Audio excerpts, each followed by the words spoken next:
Weekend escape na naman mga preng at ngayon dadalhin ko kayo sa isa sa pinag-uusapang resort sa Glan, Sarangani Province. Dito makikita ang trending at sobrang instagrammable spot na madalas nating makikita sa social media. Kaya tara, samahan nyo ako at pasukin natin ang napakagandang beach resort na ito dito lang sa Glan, Sarangani.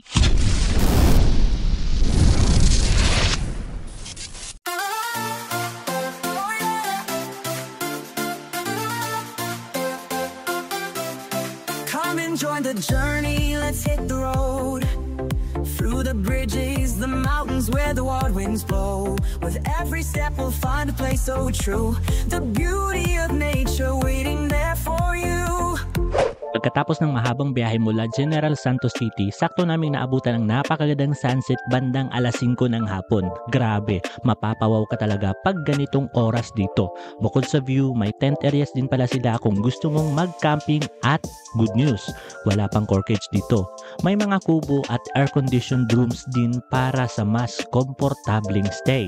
At syempre, ang main reason natin dito ay ang napakagandang view at ang mga instagrammable spots na perfect para sa social media post. Plus, meron din pala silang function hall dito para sa mga event and gatherings. Dahil gabi na at hindi pa kami makatulog, naglakad-lakad muna kami sa beach area. Good news dito, punong-puno ng ilaw ang paligid, kaya pwede pang maligo kahit hanggang umaga. Mapapansin mo rin ang galaw ng dagat tuwing hapon bandang alas 3, mataas at malapit pa ang tubig. Pero pagdating ng alas 8 hanggang alas 9 ng gabi, hunas na naman at medyo malayo ang dagat. Sa experience namin, pinakamaganda talagang maligo tuwing hapon at maagang umaga, mga alas 3 ng umaga hanggang alas 6 ng umaga. At kapag umabot na ng alas 8 ng umaga hanggang hapon, masarap naman maglakad-lakad sa baybayin dahil malayo ang tubig. Perfect time din ito para mag-selfie at kumuha ng mga instagrammable shots. Dahil hunas o malayo ang tubig dagat, mas marami kaming napuntahan spots sa paligid.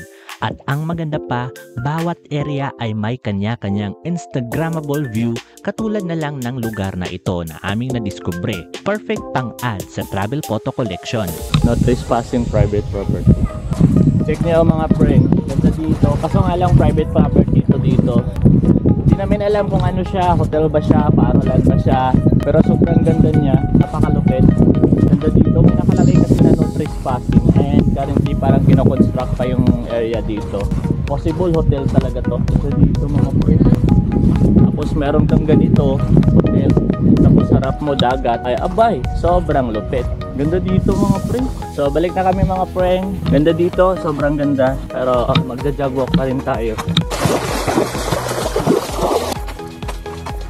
Ang ganda ng experience dito sa Glan, Sarangani. Sobrang sulit at napakaraming instagrammable spot na siguradong babalik-balikan. Kaya kung nagustuhan mo ang trip na ito, don't forget to like, share, and mag-subscribe na din para sa mas marami pang travel escape at update. Kita-kits sa next adventure mga preng.